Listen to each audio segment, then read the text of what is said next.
One कभी कभी जिंदगी सब कुछ छीन लेती है, नाम, पहचान और हक भी। पर जब तक सांस चलती है, तकदीर को बदलने का मौका भी जिंदा रहता है। ये कहानी है एक भूल हुई वारिस की, जिसकी नई शुरुआत अब लिखी जाने वाली है। आइए शुरू करते हैं। The forgotten heiresses new beginning part 1।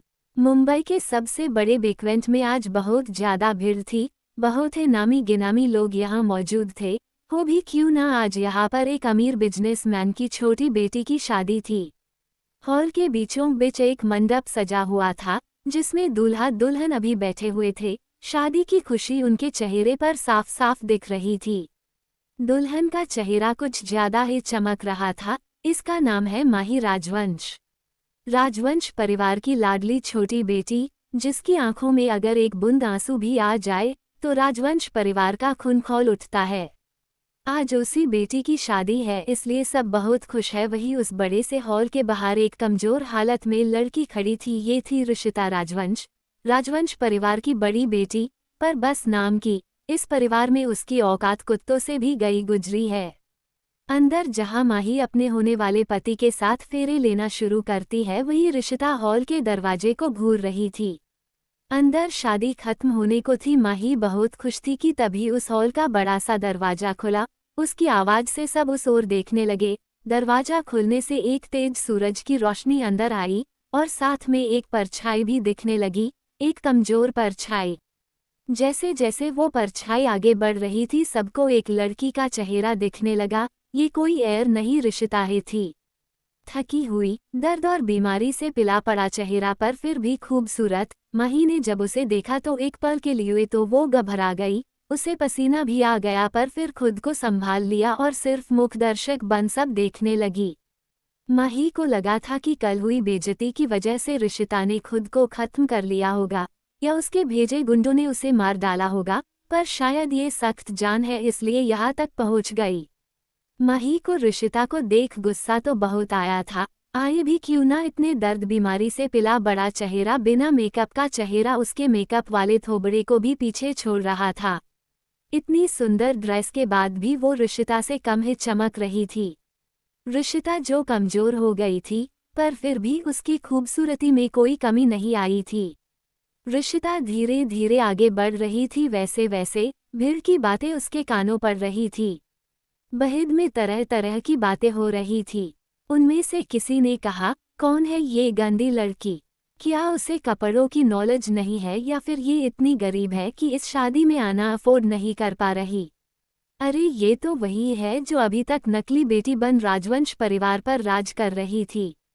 मतलब ये कि ये राजवंश परिवार की नकली अनाथ बेटी है, जिसका ना परिवार का पता है ना खानदान का। बचपन में राजवंश परिवार की असली बेटी से इसकी बदली की गई थी, पर इसे तो राजवंश परिवार ने बाहर निकाल दिया था। फिर भी ये बेशर्म यहाँ आ गई। उद्धरण चिन्ह, ये इसका किया गया कर्मा है जो अपने खुद के परिवार कर साथ किया। इतने वर्षों तक जिस परिवार ने उसे पाला, उसी की असली बेटी के पति को छीनने की कोशिश की उसने। ये हरकत कितनी शर्मनाक है। ये बिल्कुल वैसी है जैसे उसके बारे में अफवाहों में था। इस सारी बातों के बीच ऋषिता शांति से चलते हुए मंडप की ओर जा रही थी। माही जैसे उसे अपने पास आते देखती है, वैसे ही वो डर से 2 कदम पीछे हट जाती है। सबको लगा ऋषिता माही को डरा रही है, और माही दिल की साफ और अच्छी है, इसलिए अपनी बड़ी बहन का सामना नहीं कर रही। वही माही को डरता देख अभय प्रताप, जो माही का मंगेतर है, जो अभी वहां था, उसने ऋषिता को एक घृणा भरी नजरों से देखा और माही को अपने पीछे ले लिए और उसे ऐसे प्रोटेक्ट किया कि ऋषिता उसे छू ना सके। मानो ऋषिता इतनी गंदी है कि एक सफेद कमल जैसी माही उसके छूने से गंदी हो जाएगी। ऋषिता ने ये देखा, उसकी आंखों में कुछ भाव आए, पर फिर वो आके चले गए। ऐसा लग रहा था जैसे वो एक गंदी नाली का कीड़ा है, जिसे छूते ही माही मर जाएगी। माही ने आगे बढ़ अभय का हाथ नीचेकर उसे कसकर पकड़ लिया और भोली बनकर ऋषिता को देख कहा, दीदी आप कल रात से कहा थी। हम कल रात भर सब परेशान थे। क्या आपको मम्मी पापा का ख्याल नहीं आया क्या? वो कितने परेशान थे। और ये कपड़ों को क्या हुआ, ये फट कैसे गए दीदी? पर ऋषिता का दिल तो पहले मर चुका था, उसे अपनी स्थिति का भान ही नहीं था। और ना कोई फीलिंग्स बची थी। उस पर माही के नाटक का असर नहीं हुआ। बदले में उसे ठंडे स्वर में कहा, माही मेरी प्यारी और अच्छी बहन, क्या तुम्हें नहीं पता कि क्या हुआ मेरे साथ? माही ने नासमझी का नाटक करते हुए कहा, ये आप क्या बोल रही है दीदी, मुझे कुछ समझ नहीं आ रहा है। ऋषिता उसके नाटक को देख हंसते हुए बोली, हम काफी अच्छा नाटक कर लेती है मेरी छोटी बहन, क्या तुम्हें नहीं पता, कल तुमने ही तो मुझे उन लड़कों से भरे कमरे में भेजा था। माही ने उसकी बात सुन हैरान होने का नाटक किया। उसकी एक्टिंग एकदम नेचुरल थी, किसी को भी उस पर शक नहीं हुआ। दरअसल ये वही लड़की है जो लोगों की अटेंशन पाने के लिए मासूम होने का दिखावा करती है और पीठ पीछे लोगों के खिलाफ चालें चलती है और उन लोगों को बुरा दिखाती है। अभय, जो अभी एक शांत था और सिर्फ उन दोनों की बातें सुन रहा था, उससे अब रहा नहीं गया और गुस्से में ऋषिता की तरफ अपनी उंगली पॉइंट करते हुए कहा, तुम इतना घटिया इल्जाम मेरी पत्नी पर कैसे लगा सकती हो? और क्या प्रूफ है तुम्हारे पास जो तुम इतना घटिया इल्जाम मेरी पत्नी पर लगा रही हो? और भूलो मत, वो तुम थी जो मेरे कमरे में मेरे बिस्तर पर चढ़ गई थी, ये जानते हुए भी कि मैं तुम्हारी ही बहन का मंगेतर हूँ। उसकी बात सुनकर तो हॉल में हाहाकार मच गया। हर तरफ बस ऋषिता को ही गलियां पड़ रही थी। सब ऋषिता को एक ऐसी लड़की मान चुके थे जो अपने ही बहन के पति को छीनने वाली लड़की थी।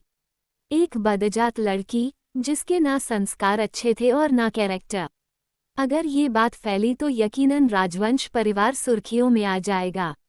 दो हॉल में जब सबने अभय की बात सुनी तो सब ऋषिता को ही दोषी ठहराने लगे।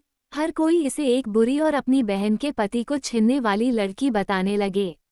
वही राजवंश परिवार बुरी तरीके से शर्मिंदा हो गया। राजेंद्र राजवंश और सुमित्रा राजवंश, जो कि ऋषिता के माता पिता थे, वो गुस्से से भर गए। सुमित्रा जी गुस्से से बोली, तुम बेटी और बहन कहलाने लायक नहीं हो, निकल जाओ मेरी नजरों के सामने से, फिर कभी अपनी शक्ल मत दिखाना। सुमित्रा की बात सुनकर ऋषिता का दिल कांप उठा। उसे ये सोचकर ही मर जाने का दिल करता था कि उसकी अपनी माँ उससे इतनी नफरत करती है। आपकी इस बेटी ने मुझे जलील और बदनाम करने के लिए मर्दों से भरे रूम में बेहोशी की हालत में छोड़ दिया, लेकिन मुझे ये उम्मीद नहीं थी कि मेरे खुद के पेरेंट्स मुझे इस तरह से निकल जाने के लिए कहेंगे। सॉरी, पिछले में गलती से माही को रियल बेटी बता दिया, पर बदली हुई थी ऋषिता की माही से ऋषिता रियल बेटी है। वही उसकी बात सुन राजेंद्र जी का चेहरा पीला पड़ गया और उन्होंने एक थप्पड़ ऋषिता के गाल पर मार दिया, जिससे वो मंडप से नीचे जमीन पर जा गिरी और थप्पड़ इतनी जोर का था कि उसके होंठ तक फट गए और खून आने लगा। ऋषिता ने अपने पापा को देखा, जो उसे घूरते हुए बोले, शर्म नहीं आती अपनी बहन पर इतना घटिया इल्जाम लगाते हुए? किस मिट्टी की बनी जो इस बेचारी ने क्या कुछ नहीं किया तुम्हारे लिए, और तुम उसकी दरिया दिली का ये सिला दे रही हो? और इतनी बदतमीज कैसे हो गई तुम? बेशर्म लड़की, अपनी हे बहन को फंसा रही हो। ऋषिता अपने पापा के इतने कड़वे शब्द सुनकर मर जाने का दिल करता है उसका। उसने अपने परिवार की ओर नजर घुमाकर देखा। सबकी आंखों में उसके लिए नापसंदगी थी, चाहे वो उसका खुद का भाई या उसके चाचा के बेटे या उसके चाचा चाची, सब उसे नफरत भरी आंखों से देख रहे थे। एक लौती बेटी थी वो राजवंश परिवार की, पर एक बाहर की लड़की की वजह से आज सब उससे नफरत करते हैं। शायद वजह भी उसने ही दी थी। अगर उसने माही पर विश्वास ना किया होता तो आज उसकी ये दुर्दशा नहीं हुई होती। इसलिए तो कहते हैं किसी पर जरूरत से ज्यादा भरोसा भी नहीं करना चाहिए, जो हमारी मौत का रास्ता खुद तय करे। उसके पिता फिर से बोले, तुम एक नीच हो जो हमारे खानदान में गलती से जन्म ले चुकी हो। तुमसे बेहतर तो माही है, एक प्यारी बच्ची जो बड़ों का सम्मान करती है। तुम्हारी तरह गंदगी नहीं है वो। अपने पिता की बातों से ऋषिता इतनी आहत हुई कि वो चीखते हुए बोली, हाँ हूँ मैं नीच लड़की, हाँ हूँ मैं गंदी पैदाइश, नहीं आए मुझ में अच्छे संस्कार। वजह कौन था आप लोग? जब मुझे बदला जा रहा था तब कहाँ थे आप लोग? क्या कर रहे थे? इतना बड़ा परिवार, इतनी सिक्योरिटी, सबकी नाक के नीचे से एक छोटी बच्ची को बदल ले गए। कहा गया था तब आपका रुतबा? फिर उसने माही की तरफ उंगली पॉइंट कर गुस्से से कहा, और आपकी इस लाडली बेटी ने मेरी जिंदगी चुरा ली। आज इसकी जगह मुझे खड़ा होना चाहिए था, पर ये खड़ी है यहाँ पर। राजेंद्र जी अब और नहीं सुन सके। उन्होंने ऋषिता को धक्का देके नीचे गिरा दिया, जिससे उसे बुरी तरीके से चोट लग गई। उसे जगह जगह खून आने लगा, जिसे देख राजेंद्र जी एक पल के लिए घबरा गए, पर फिर नॉर्मल हो गए और गुस्से से ऋषिता को देखने लगे। ऋषिता अभी कुछ बोलने को हुई कि तभी उसके पीछे से एक कर्कश आवाज गूंज उठी, छी, ये इतनी गंदी क्यों है और इतनी कमजोर भी। ऋषिता एक सार्कास्टिक हंसी हंसी और बोली, हाँ मैं इतनी कमजोर हूँ क्योंकि तुम्हारी इस प्यारी छुई मुई सी माही ने मुझे स्लो पॉइजनिंग दी है, जिससे मेरा शरीर धीरे धीरे और ज्यादा कमजोर हो रहा है। जहर। और नहीं तो क्या। आपको क्या लगता है आपके इतने मामूली धक्के से मैं नीचे कैसे गिर गई और बिना चोट आए मेरी चमड़ी फट कैसे गई। आपकी ये प्यारी मासूम बेटी मुझे हर रोज जहर देती है, जिससे आज मैं अपनी मौत के सतह खड़ी हूँ। कुछ नहीं पता कौन सा पल आखिरी हो मेरे लिए, ऋषिता ने चीखते हुए कहा। माही जो मासूम बनकर सब कुछ सुन और देख रही थी, वो बोली, दीदी आप मुझोर इतना बड़ा इल्जाम कैसे लगा सकती है। ऋषिता उसका नाटक देख बोली, नाटक अच्छा कर लेती हो तुम माही। माही अपनी आंखें मासूमी से टिमटिमाते हुए बोली, कैसा नाटक दीदी, मैं कोई नाटक नहीं कर रही। मैंने कुछ नहीं किया आपके साथ। मैंने हमेशा आपके साथ एक सगी बहन जैसा व्यवहार किया और आप मुझ पर इस तरह का गंदा इल्जाम लगा रही है। छी। ये महसूस करते हुए कि वो अपना नियंत्रण खो रही है, माही ने एक दो बार गहरी गहरी सांसें भरी और खुद को शांत किया। फिर एकदम शांत लहजे में बोली, दीदी मुझे पता है कि आप मुझसे जलती है और मन ही मन तुम अभय को चाहती हो। तुम कुछ भी मांगो मैं तुम्हें दे सकती हूँ, पर अभय नहीं, उसे मैं नहीं दे सकती। तो फिर आप इस तरह के झूठ बोलना बंद कीजिए। मैंने खुद ही जहर खा लिया। मुझे लगा कि तुम यह मेरे भले के लिए कर रहे हो। तुम मुझे हर दिन जो सप्लीमेंट देते हो उसमें धीरे धीरे असर करने वाला जहर है। मैं इसे 7-8 सालों से खा रहा हूँ। अब तुम मुझे मार ही डालो तो अच्छा रहेगा। मैं ऐसी जिंदगी नहीं चाहती। उसने सोचा कि अब उसे कोई दर्द नहीं होगा, लेकिन इस समय भी दर्द और लाचारी तूफान की तरह उस पर हावी हो गई।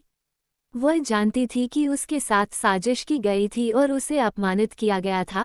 वह जानती थी कि उसे जहर दिया गया था और नुकसान पहुंचाया गया था, लेकिन उसके अपने माता पिता अभी भी इतने निर्दयी थे कि भीड़ में खड़े होकर उनकी निगाहें ऐसी लग रही थीं जैसे वे उसे 1000 बार मारना चाहते हों। 3 ऋषिता ये सब देख रही थी। इसे अपनी माँ जिसने उसे अभी तक पाला उसकी याद आ गई। दरअसल ऋषिता की जब बदली की गई थी तब उसे किसी ने एक स्लम एरिया में छोड़ दिया, जहाँ ना घर अच्छे ना खाने पीने की अच्छी व्यवस्था। फिर भी ऋषिता की माँ ने उसके लिए कोई कमी नहीं छोड़ी थी। वो उसे अपनी बेटी की तरह प्यार करती थी, उसके लिए सब लाती थी। भले उसे भूखा सोना पड़े पर उसे भरपेट खाना खिलाती थी। पर भगवान को उसकी खुशी भी मंजूर नहीं थी, इसलिए उसकी माँ को उसके पास बुला लिया। मानसिक रूप से बीमार थी को, पर उन्हीं ऋषिता को कभी ये बात महसूस नहीं होने दी।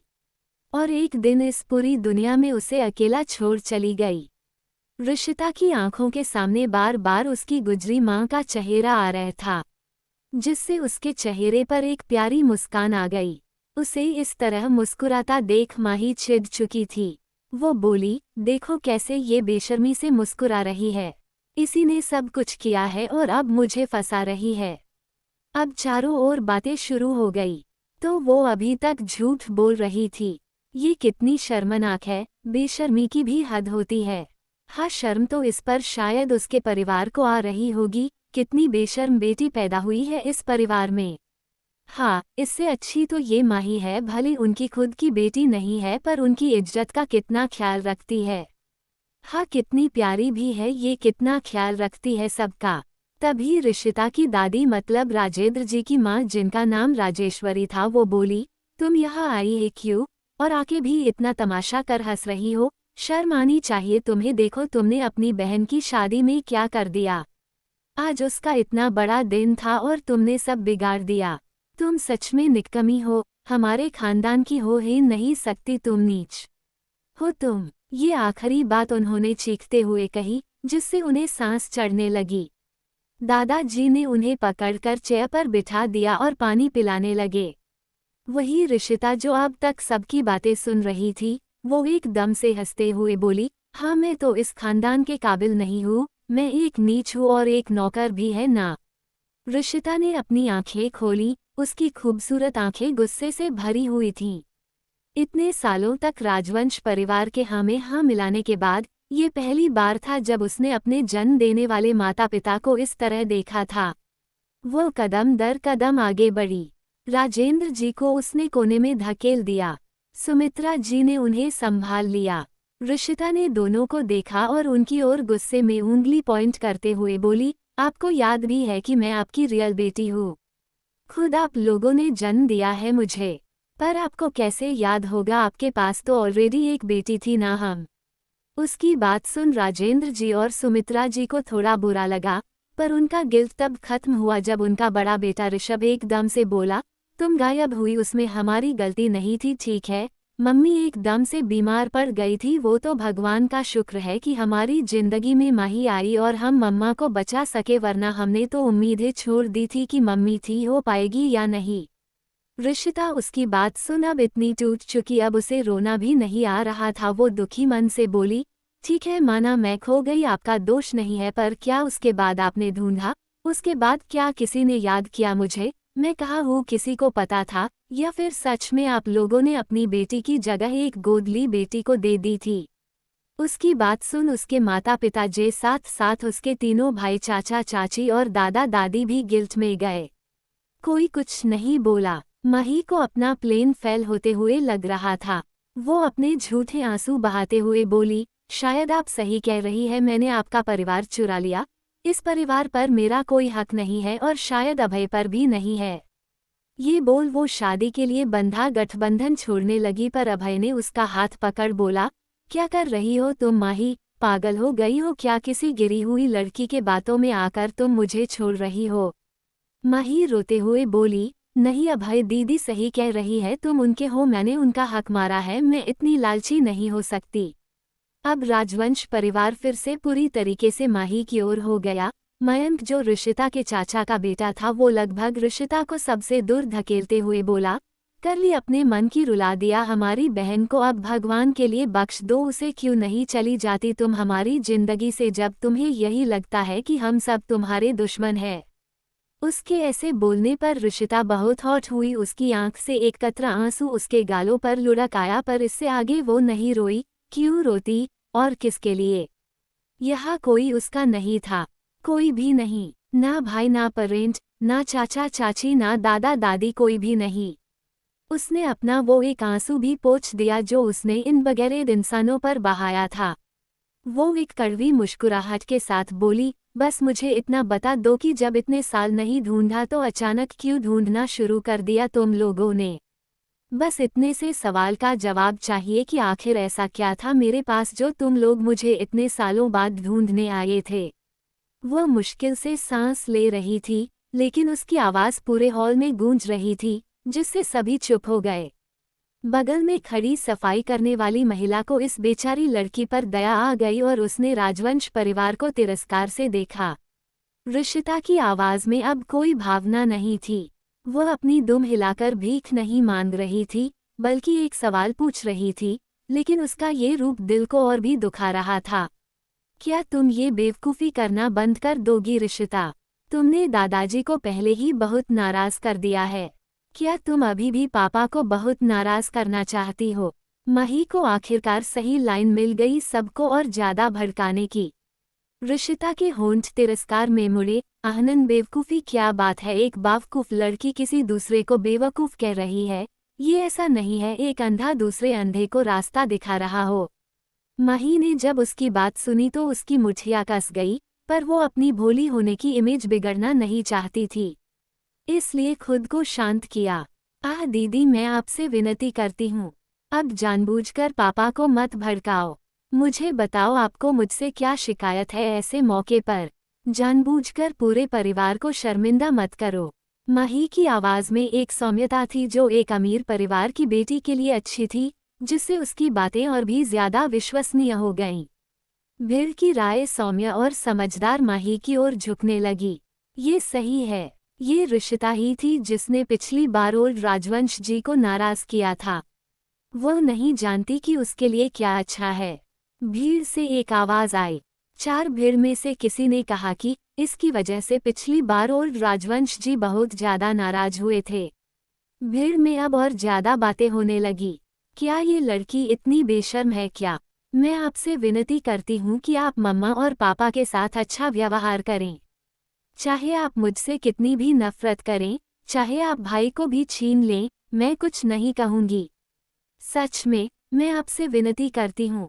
बस कर दीजिए आप, अब मैं और नहीं सह सकती। माही ने अपना नाटक शुरू रखते हुए बिखर बिखर के रोते हुए कहा। ऋषिता मुस्कुराए और उसकी बात सुनी। वो पलटी और होटल छोड़ने के लिए तैयार हो गई। वो राजवंश परिवार को फिर कभी नहीं देखना चाहती थी। वो राजवंश परिवार में पैदा हुई थी, लेकिन खून के रिश्ते के अलावा उसका उनसे कोई लेना देना नहीं था। उसका यहाँ कोई नहीं था। वह पहले भी झुग्गी झोपड़ियों में रह चुकी थी। वह गंदी और घिनौनी थी। भले ही वह उनकी सगी बेटी थी, फिर भी वह कीचड़ में दबी हुई थी और कभी उठ नहीं सकती थी। यहाँ तक कि उनके जैसे महान लोग भी जानवरों को जन्म देंगे। अभय, जिसे अभी भी लग रहा था कि ऋषिता कोई चाल चल रही है, उसने चीखते हुए कहा, अब तुम क्या करने की कोशिश कर रही हो? वो इसे रोकते हुए पीछे से पकड़ने को हुआ। कई सालों तक झुग्गी झोपड़ियों में रहने के कारण उसके लिए निर्दयी बने बिना जीवित रहना मुश्किल था। इसलिए जैसे ही अभय ने उसे पकड़ा, तो जब वो गिरी थी तो उसके हाथ में एक अमीर औरत की पेन घुस गई थी। उसे निकाल उसने फट से ऋषभ के पैर में घोंप दी। उसके बाद उसने उस महिला की ओर देख कह, दिल तुम्हारी पेन का भाग्य कितना अच्छा है, वो एक अमीर परिवार के वंश से रंगी है, पवित्र हो चुकी है, ये पूजा करना इसकी। ठीक है। उसके इस तरह हमला करने से वहां सब डर गए, पर फिर अभय के पापा विजय जी एकदम होश में आए और चिल्लाते हुए बॉडीगार्ड को बुलाते हैं, गॉड्स जल्दी आओ और इस पागल लड़की को पकड़ो। मैं पागल हूँ? हाँ, मैं झुग्गी झोपड़ियों वाली अपनी माँ की तरह हूँ। हा हा हा। ऋषिता जोर से हंसा। भले ही वह पागल थी, लेकिन वह तुमसे हजारों गुना बेहतर थी। तुम पागल लड़की, तुम्हारी हिम्मत कैसे हुई मेरे बेटे पर हमला करने की? तुम सच में पागल हो। विजय जी लगभग चीखते हुए बोले। अभय के घायल होने पर उसका परिवार बहुत गुस्से से भर गया था। वो सामने खड़ी इस पागल लड़की को किसी भी तरह तड़पा तड़पा के मारना चाहते थे। उसे मार डालो, इस पागल को मार डालो।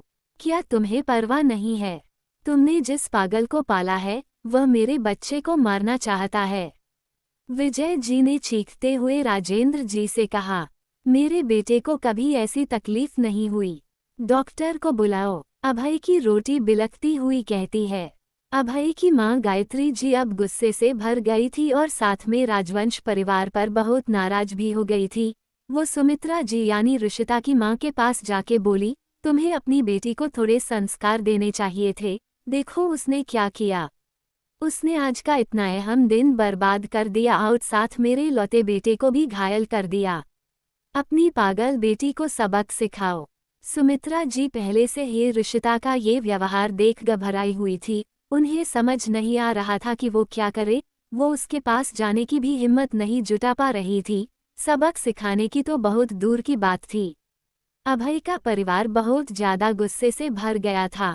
वही उन्हें गुस्से में देख सुमित्रा जी ने अपने आप को और अपने परिवार को बचाने के लिए और अपनी प्यारी बेटी का रिश्ता बचाने के लिए वो एकदम से आगे बढ़ी और उन्होंने एकदम से ऋषिता पर हाथ उठा दिया। पर ऋषिता वक्त रहते सावधान हो गई और उसने उनका हाथ हवा में ही रोक दिया और एकदम से हाथ झटक उन्हें जमीन पर गिरा दिया। अब उसे इन लोगों के साथ कोई मतलब नहीं और ना इनके लिए कोई दया है, इसलिए वो उनकी ज्यादती नहीं सहेगी। वही ये देखकर माही एकदम से चीखते हुए बोली, ऋषिता वो तुम्हारी माँ है। ऋषिता ने उसकी बात सुनी और एक व्यंग हंसी हंसी, ऐसा है क्या? लेकिन मेरी माँ तो पहले ही इस दुनिया को छोड़ चुकी है। इस औरत से मेरा कोई लेना देना नहीं, जैसे उसका नहीं है मेरे साथ। ये बस तुम्हारी माँ है, मेरी नहीं, इसलिए मुझ पर इसका कोई अधिकार नहीं है और ना मुझ पर हाथ उठाने का। समझ आई बात? वही माही यह सब बातें सुन मन ही मन खुश हो रही थी, पर नाटक तो करना ही था उसे, इसलिए उसने अपने झूठे आंसू फिर से बहाने शुरू कर दिए। आह! ऋषिता दीदी, क्या आप सच में माँ के साथ ऐसा व्यवहार करेगी? मैं सबको छोड़ दूंगी, अपना सब कुछ आपके नाम कर दूंगी। पर प्लीज माँ पापा के साथ इस तरह की बदसलूकी करना बंद कर दीजिए। उन्हें और ज्यादा तकलीफ मत पहुंचाइए। माही ने जानबूझकर अपनी आवाज को कमजोर और शांत किया हुआ था, जिससे ऐसा लगे कि वो भीख मांग रही है अपने परिवार की खुशियों की। लेकिन ऋषिता ये सच्चाई जानती थी, इस आंसू के पीछे की मक्कारी भरी हंसी।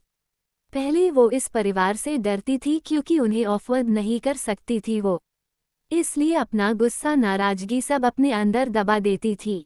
लेकिन अब ऐसा नहीं था। आह दीदी, मुझे जवाब दो, ठीक है, माही ने फिर से एक दयनीय आवाज में कहा। माही अब और ज्यादा नाटक करती उससे पहले ही ऋषिता ने अपनी पॉकेट से एक खंजर निकाला। वो खंजर बटन वाला था जो एक क्लिक से खुल जाता था। बहुत ही मजबूत खंजर था वो। शिव जी का डमरू और त्रिशूल के साथ उस पर कुछ बारीक कारीगरी की गई थी, जो उसे खूबसूरत बना रही थी, पर खूबसूरत के साथ साथ खतरनाक भी था। इसकी धार बहुत तेज थी, एक हल्के कट भी बहुत अंदर तक हो सकता है। उसने बिना सोचे समझे सबकी नजरों के सामने माही को अपनी तरफ खींच एक हाथ मोड़ उसके पीठ पीछे लगा और गले पर वो खतरनाक खंजार। उसने माही के गले पर खंजार से दबाव बनाते हुए कहा, अब और एक शब्द नहीं, यूं लीचड़ कहेगी। वही उसके इस एक्शन से माही की चीख निकल गई थी। अचानक से हुए इस हमले से माही सदमे में आ गई थी। उसने कई सालों तक ऋषिता को ऐसे ही परेशान किया था, उसके लिए ऐसे ही जाल बिछाए थे, कभी हारी नहीं थी वो। उसे उम्मीद नहीं थी कि कमजोर सी दिखने वाली इस कामिनी में अभी इतनी जान होगी जो उस पर ही खंजर ताने खड़ी थी। उसे गुस्सा तो बहुत आ रहा था, लेकिन अभी वो इस हालत में नहीं थी कि ऋषिता को ऑफेंड कर सके, क्योंकि उसने महसूस कर लिया था कि खंजर सच में बहुत धारदार है। बस एक कट उसका राम नाम सत्य यही हो जाएगा। अभी ऋषिता किसी की नहीं सुनेगी और अभी उसे मैनिपुलेट भी नहीं किया जा सकता। और वो अभी काफी ज्यादा खतरनाक दिख रही थी। उसके चेहरे पर कोई भाव नहीं था, पर उसका ऑरा आसपास के लोगों को डराने के लिए काफी थी। हर कोई उसके करीब जाने से कतरा रहा था, इतना डर गए थे वो लोग। माही जानती थी अगर वो अभी कुछ नहीं कर पाई तो जान से हाथ धो बैठेगी। उसने ऋषिता का हाथ मजबूती से पकड़ लिया। वही ये देख सुमित्रा जी ने चिल्लाते हुए गॉड्स को बुलाया। गॉड्स कहा है, जल्दी से मेरी बेटी को बचाओ। ऋषभ मयनिक कुछ करो, अपनी बहन को बचाओ, ये पागल लड़की कुछ कर देगी उसे। वही ऋषिता ने एक हल्का सा दबा और बढ़ाया और माही की गर्दन पर एक लकीर खींच गई और उसका खून बहने लगा। 5 माही एक ही घाव से कांप उठी। वो ऋषिता के सामने गिड़गिड़ाते हुए बोली, दीदी मैं आपकी बहन हूँ, प्लीज मुझे कुछ मत करो, मैं भीख मांगती हूँ। वही ऋषिता ने एक डेविल मुस्कान के साथ माही के खूबसूरत चेहरे पर एक और वार कर दिया, जिससे माही के खूबसूरत चेहरे पर अब दाग आ चुका था। माही अब जोर जोर से रोने लगी और अपने बचाव के लिए अपने माँ पापा और भाइयों को बुलाने लगी। उसे इस तरह रोता देख ऋषभ और मयंक आगे बढ़े, पर ऋषिता ने उन्हें रोकते हुए कहा, सोच समझकर आगे बढ़ना, आपका एक कदम आपकी प्यारी लाडली बहन को मौत के करीब भेज देगा, याद रखना। ऋषिता ने माही के चेहरे पर लगातार कई वार किए। सुमित्रा जी का दिल तो इतना देखते ही कांप उठा और वह लगभग बेहोश हो गई। उसने उम्मीद नहीं की थी कि ऋषिता ऐसा करने की हिम्मत करेगी। क्या होगा अगर इससे कोई निशान रह गया? ये कट मेरे लिए है। 8 साल हो गए जब तुमने मेरे चेहरे पर निशान दिया था, और यह अभी भी मेरे चेहरे पर मजबूती से बना हुआ है। मैं तुमसे इसका बदला मांगूंगी। ऋषिता ने हंसते हुए कहा। उसे कभी इतनी खुशी महसूस नहीं हुई थी जितनी आज हो रही है। वो अपने पर किया हर एक जख्म को लौटा रही थी। सभी मेहमान अपने सामने का दृश्य देखकर दंग रह गए। वे कल्पना भी नहीं कर सकते थे कि किस अनुभव के कारण उनके सामने खड़ी यह खूबसूरत लड़की ऐसी हरकत करेगी। ये नफरत थी, ये चोट थी जिसने उसे शांत किया, इसने उसे पागल नहीं होने दिया। ऋषिता आज जाके होश में आई थी और इसे खुद से पता था कि उसे क्या करना है और क्या चाहिए उसे बस बदला चाहिए अपने साथ की गई ज्यादती का। गर्दन पर पड़े ठंडे चाकू और घाव के गर्म दर्द ने माही को फिर से चीखने के लिए मजबूर कर दिया। दीदी मुझे जाने दो, मैं वादा करती हूँ कि मैं इस मामले को आगे नहीं बढ़ाऊंगा। पापा, मम्मी और मैं अब भी आपके साथ पहले जैसा ही व्यवहार करेंगे। हम एक हैप्पी फैमिली, एक आदर्श परिवार बनेंगे। बस मुझे जाने दो दीदी। उसके इन शब्दों से ऋषिता को हंसी आ गई। पहले की तरह? क्या तुम सब मुझे पहले की तरह नुकसान पहुंचाना चाहते हो? नहीं, ऐसा नहीं है आप। माही तो कैसा है, मुझे साफ साफ समझाओ ना। तुम लोगों ने मेरे साथ ऐसा कर दिया है कि मेरे पास जीने के लिए बहुत कम दिन बचे हैं। डॉक्टर ने कहा है कि यह ज्यादा से ज्यादा आधा साल होगा। तो ये हैप्पी फैमिली कैसे हुई? ऋषिता को उनका असली रूप देखने के लिए अपने 8 साल गंवाने पड़े और अब अपनी जान भी शायद गंवानी पड़ेगी। पूरे 8 साल तक वह एक बाहरी व्यक्ति थी। सिर्फ वो लोग ही एक हैप्पी फैमिली थी, वो कहीं नहीं आती थी उनमें। जब वह झुग्गी झोपड़ियों में थी तो वह एक अच्छी लड़की थी, लेकिन अब उसकी तुलना किसी जंगली कुत्ते से भी नहीं की जा सकती थी। पहले भी उन्होंने उसे आसानी से जीने नहीं दिया था, अब वो भी उन्हें आसानी से जीने नहीं देंगे।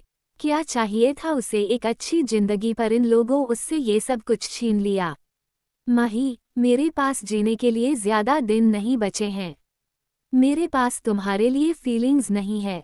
मैं बस नरक में जाने के बाद कुछ साथ चाहती हूँ। हम दोनों बहनें नरक में जाने के बाद वहाँ ऐस करेंगे।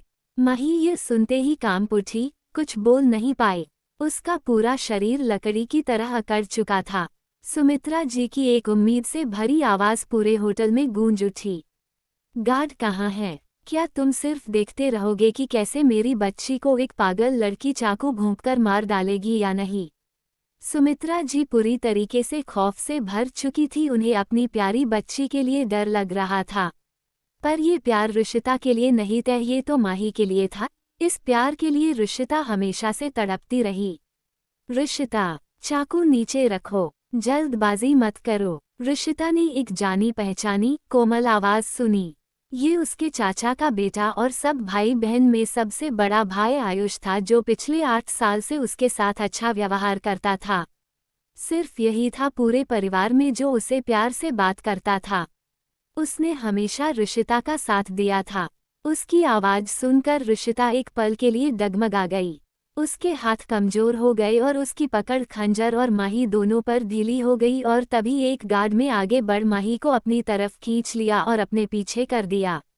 ऋषिता के हाथ से खंजर नीचे गिर गया और वो कैपते हुए पीछे मुड़ी। सामने उसका भाई, उसका एकलौता साथी खड़ा था, पर उसके हाथ में गन थी जिसकी नोक उस पर तनी हुई थी। उसे कुछ समझ नहीं आया। वो रोते हुए बोली, आयुष भाई। लेकिन तभी धाई की आवाज के साथ एक गोली चली और सीधे ऋषिता को आके लगी। ऋषिता को यकीन नहीं हुआ, उसका खून पानी की तरह बहने लगा और वो नीचे गिर गई। एक पल के लिए सब हैरानी से वहां हुई घटना को देख रहे थे। हॉल में सन्नाटा छा गया था। इस बीच आयुष चलता हुआ माही के पास आ गया और उसने उसके कान को धकते हुए कहा, भाई को माफ कर दे भाई, लेट हो गए। अगर मैं जल्दी आ जाता तो तुम्हें इतनी चोट नहीं लगती। तभी सुमित्रा जी उसके पास आके बोली, माही मेरी बच्ची, माही देखो कितनी चोट दी इस हरमखोर ने मेरी बच्ची को। देखो मेरी बच्ची के फूल से चेहरे पर कितने घाव दिए हैं, जल्दी हॉस्पिटल ले चलो इसे। वही ऋषिता के लिए इससे भी ज्यादा विश्वास न होने वाली बात ये थी कि ये सब झूठ था। पूरे राजवंश परिवार में से जिस पर वो सबसे ज्यादा भरोसा करती थी, हमेशा माही से उसकी पीठ पीछे प्यार करता था। ऋषिता को उम्मीद नहीं थी कि यह आदमी इतना क्रूर होगा। एक समय पर वो आयुष पर बहुत ज्यादा भरोसा करती थी। राजवंश परिवार में वो कई सालों तक उसने उसकी रक्षा की और आज उन्हीं हाथों से उस पर गोली चला दी। उसने एक बार कहा था कि काश उस समय उनकी अदला बदली न हुई होती। तब उसके इसी भाई ने कहा था कि वो अपनी सगी छोटी ऋषु से ही सबसे ज्यादा प्यार करता है। उसने एक बार कहा था कि वह ऋषिता की रक्षा करेगा। उसके आसपास होने पर चिंता की कोई बात नहीं थी। ऋषिता उस पर बहुत भरोसा करती थी, लेकिन अब जिस व्यक्ति ने उसे मार डाला यह वही था। उसे अब पछतावा हो रहा था कि क्यों उसने इस पर भरोसा किया। अगर उसने भरोसा नहीं किया होता तो आज उसे इतना दुख तो नहीं होता। कम से कम ना उसे उम्मीद रहती कि उसका एक भाई है जो उसे जरूर बचा लेगा। ऋषिता को अचानक समझ में आ गया कि माही ने उससे झूठ क्यों बोला था और उससे निपटने की उसकी योजना कभी विफल नहीं हुई। ये पता चला कि उसके सभी बातें आयुष ने ही उसे बताई होगी। माही को उसका दर्द, माही के प्रति उसकी नफरत, अभय के प्रति उसका आकर्षण और आयुष पर उसका भरोसा सब कुछ पहले से ही प्लेन था। और वो एक जोकर थी, एक पपेट की तरह उनके इशारों पर नाच रही थी। ये बहुत ही मजाकिया है। ऋषिता खून से लथपथ नीचे पड़ी थी। चेहरे और शरीर पर जख्मों के बावजूद उसकी खूबसूरती छुप नहीं पा रही थी। जब माही ने उसे इस हालत में देखा तो उसके दिल में नफरत और बढ़ गई। उसे उम्मीद नहीं थी कि अगर वो मरते हुए भी इतनी ज्यादा खूबसूरत दिख रही होगी। कीचड़ में खिले कमल को भी मात दे दे ऐसी खूबसूरती है इसकी। माही ऋषिता के कान के पास झुकी। उसकी आंखें अभी भी इतनी मासूम थीं, मानो वो उससे अलग होने के लिए तैयार नहीं हो और खुद को दोषी मान रही हो। दूसरों के लिए वह दयालु और अच्छी थी। हालांकि सिर्फ ऋषिता ही उसकी घटिया और घिनौनी बातें सुनती थी। तुम एक कुतिया हो, एक घटिया औरत, तुम मुझसे मेरा सब कुछ छीनने आई थी ना, क्या तुम इस काबिल भी हो? मैं इस परिवार की लाडली हूँ। नहीं, असल में मैं तुम्हारे परिवार की लाडली हूँ। एकलौती बेटी इस परिवार की, तू तो मेरी जुत्ती के भी काबिल नहीं हो। माही ने धीरे से अपना जहर ऋषिता के कान में उगला। मुझे पता है कि तुम्हें ये प्रॉपर्टी का लालच नहीं था, तुम्हें बस अपना परिवार चाहिए था, पर ऐसे कैसे मैं तुम्हें इतनी आसानी से दे देती उन लोगों को जिनकी वजह से मुझे ये प्रॉपर्टी मिलने वाली है। अगर तुम उनकी चहेती हो जाती तो वो तो अपनी सगी लौती बेटी को ही इस प्रॉपर्टी देते ना, बेवकूफ़। थोड़ी देर बाद वो फिर से बोली, क्या तुम्हें ये लगता था कि मुझसे सबसे ज्यादा प्यार करने वाला भाई एकदम से मेरे खिलाफ हो गया? तो ये तुम्हारी मासूमियत नहीं, ये तुम्हारी बेवकूफ़ी है। मैं बता दूं तुम्हें, उन्हें मैंने ऐसा करने के लिए कहा था। ऋषिता में अब भी थोड़ी जान बाकी थी। उसने माही के मुंह पर थूक दिया, जिस पर माही फिर से नाटक करते हुए बोली, दीदी ये आपको क्या हो गया? मुझे माफ कर दो, ये सब मेरी गलती है। तभी सुमित्रा जी वहां आई और उसे खड़ी कर अपने पास कर प्यार से अपनी मेहंदी साड़ी से उसका खून भरा चेहरा पोंछते हुए कहा, तुम इस कुतिया को बहन बुलाना बंद करो। ये तुम्हारी बहन बनने के काबिल नहीं है। ये बस एक नाली का कीड़ा है जिसका कोई जीवन नहीं होता। इसे तो पहले ही मर जाना चाहिए था। अब राजेंद्र जी आगे बढ़े और सबके सामने उन्होंने कहा, ये लड़की मेरी बेटी नहीं है, माही ये मेरी बेटी है। इस लड़की को बदला नहीं गया, बल्कि मैंने इसे 8 साल तक पाल है। मैंने अपना पूरा योगदान दिया कि ये हमारे साथ घुल मिल जाए, पर किसी अनजान राह चलती लड़की को अपने घर लान मेरी सबसे बड़ी गलती थी। तभी माही सबका ध्यान अपनी ओर करते हुए बोली, लेकिन मैंने हमेशा इसे अपनी सगी बहन से बढ़कर माना है, इसकी हर ख्वाहिश पूरी की है, पर बदले में इसने मुझे जिंदगी भर का घाव दिया है। तभी माही दादी जो अब तक शांत थी वो उसके सिर पर हाथ फेरते हुए कहा, मेरी प्यारी पोती शांत हो जाओ, इसमें तुम्हारी कोई गलती नहीं है। तुम इतनी अच्छी हो, इसमें तुम्हारी कोई गलती नहीं है। ये तो कुछ घटिया लोगों की फितरत होती है, अच्छे लोगों का फायदा उठाना। तभी इसकी चाची भी उसके पास आते हुए बोली, माही बच्चा तुम बहुत कोमल दिल हो, इसलिए ही ऋषिता ने तुम्हारा फायदा उठा लिया। तभी ऋषभ उसके पास आया और कहा, खुद को दोष मत दो छुटकी, वो नसीब वाली जो राजवंशियों की गोली से मरी है। आयुष ने उसे गले से लगा लिया। माही ने उसके कंधे पर अपना सिर रख रोने लगी, वो पूरी तरीके से कांपने लगी। पर इसमें भी वो अपना नाटक करना नहीं भूली। वही वो सबके आंखों को धोखा देते हुए उसने ऋषिता को चोर नजरों से देखा और एक मक्कारी भरी मुस्कान देती है। अब वो पूरी तरीके से निश्चित हो गई, क्योंकि अब राजवंश परिवार की पुश्तैनी दौलत की वारिस अब वो अकेली है। किसी को उससे छीनने नहीं देगी। क्या उखाड़ लिया इनकी असली बेटी ने, अब आगे भी नहीं छीनने देगी वो किसी को। माही भले ही बाहर से दुखी दिख रही थी, पर अंदर से अब वो बहुत खुश थी। वही परिवार वाले अभी भी खून से लटपथ ऋषिता को घृणा भरी नजरों से देख रहे थे। आयुष जिसने माही को अभी भी अपने गले से लगाया हुआ था, वो उसके सिर पर प्यार से हाथ फेरते हुए अपने मन में सोचता है, ये मुझसे क्या हो गया? मैंने अपने ही हाथों अपनी बहन को मार दिया, पर वो माही को मारने वाली थी। मैंने सही किया है। मैंने अपनी बहन की रक्षा की। ऋषिता को मरना ही था, आज नहीं तो कल। अच्छा है माही पर कोई धाग नहीं आया। लाश का क्या करना है? आखिरकार किसी ने ये सवाल किया। इसे फेंक दो और कुत्तों को खिला दो। उसकी लाश को दफनाना बेकार होगा। राजेंद्र जी ने पलटकर भी नहीं कहा और ठंडे स्वर में कहा, मुझे ये गंदी चीज फिर से मत देखने दो। सुमित्रा जी अब इस बारे में बात नहीं करना चाहती थी। वह सिर्फ माही को जल्दी से अस्पताल भेजना चाहती थी। जो चाहो करो, इस लाश का चाहो तो बेच भी सकते हो। ऐसा कहकर उसने मेहमानों को होटल से बाहर जाने का इशारा किया। अंत में उसे जन्म देने वाले माता पिता ने भी उसकी परवाह नहीं की। वो लोग तो ऐसे अधीर हो रहे थे उड़का पीछा छुड़ाने के लिए जैसा वो कोई गली का कुत्ता हो। उसने इस जीवन में बहुत सारी गलतियां की थी और उसके जीवन की सबसे बड़ी गलती थी उसने इस परिवार को अपना माना। और अब उसका अंत हो रहा है, इतना दुखद। वो भले ही स्लम एरिया में रही थी पर वो बहुत ज्यादा कॉन्फिडेंट और खुश मिजाज लड़की हुआ करती थी। उस वक्त लोगों से अलग चमकती थी। पर जब से राजवंश परिवार में वो आई थी, उसकी जिंदगी एक कुत्ते से भी बुरी हो गई थी। वो उन लोगों के सामने ऊंची आवाज में बोलने की हिम्मत भी नहीं कर सकती थी। यहाँ तक कि माही या उसके भाइयों के दोस्त उसका मजाक बनाते उसके ही घर में तो वो कुछ नहीं कर पाती थी और ना किसी से शिकायत कर पाती थी। वो बस एक कोने में बैठ रो सकती थी। उसने बहुत बार अपनी इस जिंदगी के बारे में सोचा था, लेकिन कभी ये नहीं सोचा था कि आज इस तरह अपने ही परिवार के हाथों वो मारी जाएगी। उसका जीवन इस तरफ समाप्त हो जाएगा। ऋषिता को भयंकर सिरदर्द महसूस हुआ। पता चला कि आत्मा भी दर्द महसूस कर सकती है और उस पर गहरे निशान हो सकते हैं। उसने अपने शरीर को देखा और उसे वहां से जाने में कोई हिचकिचाहट नहीं हुई। वैसे भी उसे पहले ही जहर दिया जा चुका था और प्रताड़ित किया जा चुका था। वो जितनी लंबी जिंदगी जिएगी, उसे उतना ही ज्यादा दर्द सहना पड़ेगा। इसमें हिचकिचाने वाली क्या बात थी? मेहमान तितर बितर हो गए और फिर से वहां शांति छा गई। ठंडी जमीन पर ऋषिता की ठंडी लाश पड़ी थी। उसके बगल में काले रंग का सूट पहने एक आदमी था। उसका चेहरा सुंदर और लंबा था। उसके ठंडे चेहरे पर मॉडल जैसी सुंदर विशेषताएं थीं।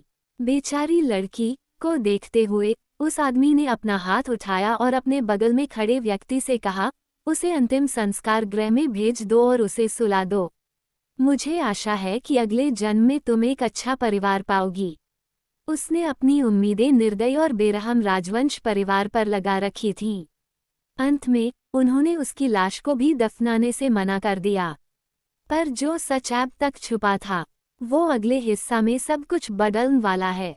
क्या भूल हुई वारीज अपनी पहचान वापस पाएगी या फिर कोई नया दर्द उसका इंतजार कर रहा है? तारांकन जान के लिए सुनिए पार्ट 2, 7 मी।